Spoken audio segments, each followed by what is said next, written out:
Hi welcome to Shiva studios. నేను మీ Shiva Chowdary. So శృతి folk singer శృతి మీ అందరికి తెలుసు. సో రీసెంట్గా తను సూసైడ్ చేసుకొని చనిపోయిందా లేకుంటే తనని మర్డర్ చేసిరా అని చెప్పేసి చాలామందికి క్వశ్చన్ మార్క్గానే మిగిలిపోయింది. అంటే శృతి వాళ్ళ అమ్మ నాన్న వాళ్ళతో మాట్లాడడానికి మనం చాలా ప్రయత్నించినాం, వాళ్ళు మాట్లాడిర్రు. అంటే ఒక కంక్లూజన్కి అయితే మనం రాలేకపోయినాం. అదేవిధంగా ఇప్పుడు మనం అంటే దయాకర్ వాళ్ళ ఇంటికి వెళ్తే అక్కడి నుంచి వాళ్ళ రెస్పాన్స్ ఎట్లా వస్తుంది ఏంటి అని చెప్పేసి తెలుసుకోవడానికి మనం గజ్వేల్ దగ్గరలోనే పీర్లపల్లి గ్రామానికి రావడం జరిగింది. అంటే శృతి వాళ్ళ ఇంట్లోనే సూసైడ్ చేసుకొని చనిపోవడం జరిగింది.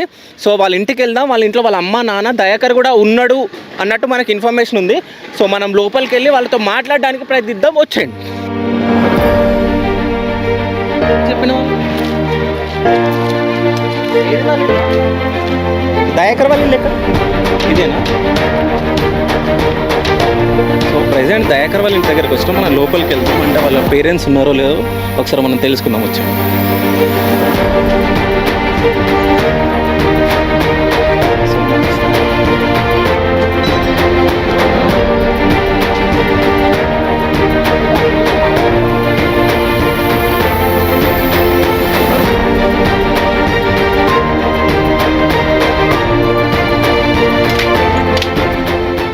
సో ప్రజెంట్ మనం దయాకర్ గారి ఇంట్లో ఉన్నాం. సో ఈ పక్కన రూమ్లోనే అంటే శృతి సూసైడ్ చేసుకొని చనిపోవడం జరిగింది. మన ముందు వాళ్ళ అత్తమామలు కూర్చున్నారు. సో వాళ్ళతో మనం మాట్లాడదాం. సో నమస్తే అండి. మీ పేరు? భిక్షపతి. అమ్మ మీ పేరు? నా పేరు కమలమ్మ. కమలమ్మ. సో అసలు ఏం జరిగింది ఆ రోజు? ఏం నీళ్ళు వాటర్ రాలేదు. వాటర్ రాకపోతే ఆ రోజు మాకు దినాలు ఉన్నాయి. అయితే దినాల కాడికి పోవాలి కదా. అయితే మేము ప్రెగ్నెంట్ అని మేము ఇక తీసుకుపోవద్దని అంటే వాటర్ తెచ్చిపెట్టు మా అంకుల్ అన్నది. నేను వాటర్ తీసుకొచ్చేవారు కూడా పాలు తీసుకొచ్చింది. పాలు తీసుకొచ్చి ఛాయ్ పెట్టింది. మొగాడుకు అంకుల్ అంటే మొగాడుకున్న ఛాయ్ తాగిన. ఇక నేను వాటర్ డబ్బా పెట్టి నేను వెళ్ళిపోయింది. అప్పుడు ఇక తర్వాత ఈమె ఇంకసిరి ఈమె వచ్చింది. ఓకే, ఏమైందమ్మా రోజు? అదే నీళ్ళు తీసుకొచ్చి ఈయన పెట్టిపోగానే నాకు కూడా పాలు ఆయనకు ఛాయ్ పెట్టింది, నాకు పాలు కాబెట్టింది. గిలాసుడు పాలు పోసుకొచ్చింది. పైన బిస్కెట్లు వేసుకున్నాం, ఇద్దరం తాగినాం. ఆమె తాగింది, నేను తాగిన. బిడ్డ నేను ఆగులో పోయినాక తానం చేసేటప్పుడు నీకు ఫోన్ చేస్తా అంటే సరే అమ్మ అన్నది. అమ్మనే పిలుసు, అత్తమ్మ అని ఏమనలే, అమ్మ అమ్మ అనే అంటుండే. ఇక నీళ్ళు కాబెట్టుకో బిడ్డ అని చెప్పిన. ఆమె ఫోన్ ఈడ కలవదని నా ఫోను ఆమె దగ్గర పెట్టిపోయినా. ముఖం మార్చుకున్నట్లేదు, ఏం లేదు, మంచిగా నవ్వుకుంటూ గివ్వుకుంటూ ఉన్నది. ఇవన్నీ చేసింది. నీళ్ళు పెట్టినాము. ఇక నేను కూడా ఈయన కొద్దిగా పోయినాక కొద్దిసేపటికి 10:30కు నేను బయటికి వెళ్ళిపోయినా. ఇక పోయినాక మా ఆయనతోటి అమ్మాయికి ఫోన్ చెప్పి నీళ్ళు తానం చేస్తుంది, ఆడ నీళ్ళు కాబెట్టుకోమని చెప్పినాం కదా అన్న. అంటే మీరు ఆవులో పోయినాక నాకు ఫోన్ చేయరు అని చెప్పింది. సరే అని చెప్పినాం. అన్నాక అడిగి పోయినాక ఫోన్ చేసినాక ఈయన ఫోన్ లావట్లేదు. ఈయనతోటి ఫోన్ లావటకపోతే అంత ఇంకో మా మరిది ఉన్నాడు. ఆ మరిదితోటి కూడా ఫోన్ చేయించిన, నా ఫోన్కు అన్నట్టు. ఆమె ఫోన్ కలవది, నా ఫోన్కే చేపిస్తే ఆయనతోటి కూడా ఫోన్ కలవలేకపోతే మళ్ళా మా కొడుకే వచ్చిండు. నా కొడుకు వచ్చి అరే అమ్మాయికి ఫోన్ చేయి బిడ్డ, తానం చేసిందో లేదో అని. కూరలు వారబెడతానికి పొద్దుగాల 7 గంటలకే పోయిండు అన్నట్టు నా కొడుకు. ఇక్కడనే ఆ కూరలు పెట్టుకుందామని అందరం ముగ్గురం కలిసి ఒక రోజు పోయి పెట్టొచ్చినాం. పెట్టొస్తాను 7 గంటలకే పోయిండు, పారబెడతాను పోయిండు. పోయితే రాగానే ఫోన్ చేయి బిడ్డ అని నేను అనగానే 5 సార్లు ఫోన్ చేసిండు సారు. 5 సార్లు నా ముంగటినే ఫోన్ చేసి అంతా అమ్మ ఫోన్లో ఆడతలేదు, ఎందుకే అమ్మ ఫోన్లో ఆడతలేదు, ఊరికొస్తానే ఉండు. వేరేటోళ్ళ బండి తీసుకొని దబ్బున ఇంటికి ఊరికొచ్చిండు.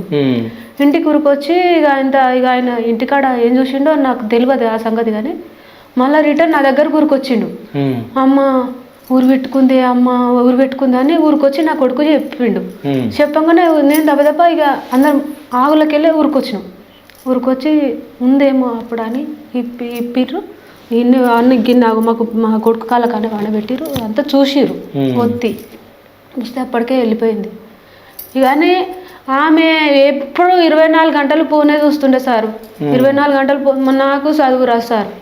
ఆమె ఏం ఒత్తుకుంటుండను, ఏం చేస్తుండను, ఆమె మనసులో ఉన్న మర్మం అయితే మాకు చెప్పలే. కానీ పెళ్ళి కాక ముందుకు బతుకమ్మ పండుగ ముంగట 10 రోజులు నా దగ్గర ఉంది.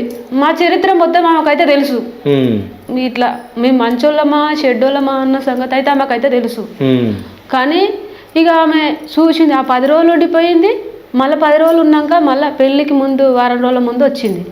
వీడికి మనకు మళ్ళా వచ్చినాక కూడా ఇక మా ఏమన్నా గుట్టకాడ పెళ్లి చేసుకొచ్చుకుందాం మాకేం చెప్తలేరు అన్నట్టు ప్రెగ్నెంట్ అన్న సంగతి. అయితే గుట్టకాడ పెళ్లి చేసుకొచ్చుకుందామంటే మా ఆయన ఇట్లా ఉండే ఏమంటుండంటే వద్దు గుట్టకాడ పెళ్ళి మనం మంచిగా చేద్దాము, ఒక్కడే కొడుకు మంచిగా పెళ్ళి చేద్దాము అని అన్నాడు.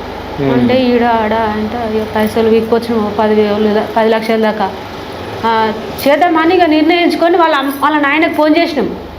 వాళ్ళ నాయనకు ఫోన్ చేస్తే ఏమన్నాడు అంటే వాళ్ళ నాయనకు మీరు సంక్రాంతి వెళ్ళాక చేద్దామన్నారు కదా, ఇప్పుడే చేస్తా అంటారు మీరు అని అన్నారు. అంటే వాళ్ళ నాయనకు కూడా ఈ మ్యాటర్ చెప్పినాం సార్, ఇట్లా ప్రెగ్నెంట్ అమ్మాయి వద్దు, మళ్ళీ నీ ఇజ్జత్ పోవద్దు మా ఇజ్జత్ పోవద్దు అని అంటే మా భార్య లేదు, మా భార్య వచ్చినాక చెప్తాను అన్నాక మా చెవులలో ఎట్లుంటుంది సార్, పెద్ద మనుషులల్లో మేము అడిగినాం అన్నట్టు ఇట్లా ఉంది మరి ఎట్లా అంటే వాళ్ళ నాయనని కూడా పిలిపించి పెళ్ళి చేద్దామని వాళ్ళను అన్నారు. అన్నా కానీ ఇక అన్నం అని మళ్ళీ 2 రోజులు మళ్ళీ చూసి 4 రోజులు చూసినాం. 4 రోజులు చూసి 4 రోజులకు లగ్గం పెట్టుకుంటామని మళ్ళీ ఫోన్ చేసిరు. పెద్ద మనుషులతోటే ఫోన్ చేపించారు. చేపిస్తే వాళ్ళ నాయన అంటాడు అది ఎట్లా పోయిందో అట్లే సావని బతకని నాకు అవసరం లేదు అన్నాడు సార్. అది శృతి వాళ్ళ నాయన ఎట్లా పోయిందో అట్లే పోని అది సావని బతకని దాంతో నాకు సంబంధం లేదు అన్నాడు సార్. అంటే ఇక అంటే వాళ్ళు విడిచిపెట్టినట్టు నువ్వు విడిచిపెట్టినట్టు మేము విడిచిపెట్టలేము, మేము చేద్దాం అనుకుంటున్నాం అన్న అని ఎన్ని మాటల సమాధానం చెప్పినా కూడా వాళ్ళు రాలేదు. రాక ఏం చేసిండు ఒకరోజు ఇక లగ్గం పెట్టుకున్నాము. 4వ రోజు బట్టలు తెద్దామని మేము అనుకుంటున్నాం. అనుకున్న రోజు 4గురిని తీసుకొని వచ్చిండు సార్. ఎవరెవరు మనకైతే తెలియదు. 4గురిని తీసుకొని వచ్చి ఇక్కడనే కూర్చోరు. వాళ్ళు కూడా ఇక్కడనే కూర్చొని ఏమన్నారు అది మా పెద్ద మనుషులు పిలిచినాక ఆమె ఏం చెప్తుందో చెప్పు మనూరి, ఆమెను ఏం చెప్పమంటే ఆ పిల్ల భయపడ్డా సార్. అదే రూమ్లో కూర్చుంది. భయపడి పిల్ల పోతలేదు. ఇక నేనే బల్మిట్కి రాబిడ్డ చెప్పు రాబిడ్డ రారా అని మెల్లగా నేను పట్టుకొని వస్తేనే నా పొంటి పట్టుకొని వచ్చింది. మా నాయన చంపేస్తాడు, నన్ను బతకనియడు అని అన్నారు సార్. అంటే ఇక నేను గాడి పట్టుకురాగానే పేద మనుషులు అందరు ఇక్కడ కూర్చురు, వాళ్ళు ఇక్కడ కూర్చురు. వాళ్ళ బావని అయితే ఇట్లా చూస్తుండు. ఇక మరి ఏం చేద్దాం అనుకుంటుండో ఏమో వాళ్ళ బావ ఇట్లా చూస్తుంటే పోరు భయపడి వస్తేనే లేదు బయటికి. వీళ్ళే బయటకు పట్టుకొస్తే నేను పోను, వాళ్ళతోటి పోను, నన్ను చంపేస్తారు, నేను పోను అన్న సార్. ఆ రోజు నేను పోను అన్నది. అలా అన్నది చంపేస్తారు, నేను పోతే నన్ను ఇంటికి కూడా తీసుకుపోరు, నడమంతా చంపేస్తారు అని చెప్పింది సార్. అనగానే అయితే ఇక వాళ్ళ నాయన వాళ్ళందరూ లేచి వెళ్ళిపోయారు సార్.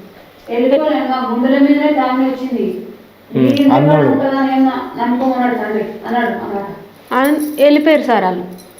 ఆ మాట అన్నాడు, వెళ్ళిపోయాక ఇక మేము అనుకొని పెళ్ళి చేసుకుందామని ఇక అంటున్నాం. ఇలా బాబాయ్ ఒకరోజు వాళ్ళ బాబాయ్ ఫోన్ చేసిండు, ఆపురు అంటే ఈ మ్యాటర్ చెప్తూనే ఉన్నాం సార్. ఎందుకంటే రోజుకు పెరిగిపోతే మన పరువు వద్దన్న పదరంతో మేము లేకపోతే ఇంత తెచ్చుకోకపోదాం సార్. మేము వాళ్ళ పరువు వద్దు మా పరువు వద్దు అని మేము ఇంత చెప్పినా కూడా వాళ్ళ నాయన ఒక్కనాడు కూడా చెల్లించలే, వాళ్ళ అమ్మ ఒక్కరోజు కూడా చెల్లించలే.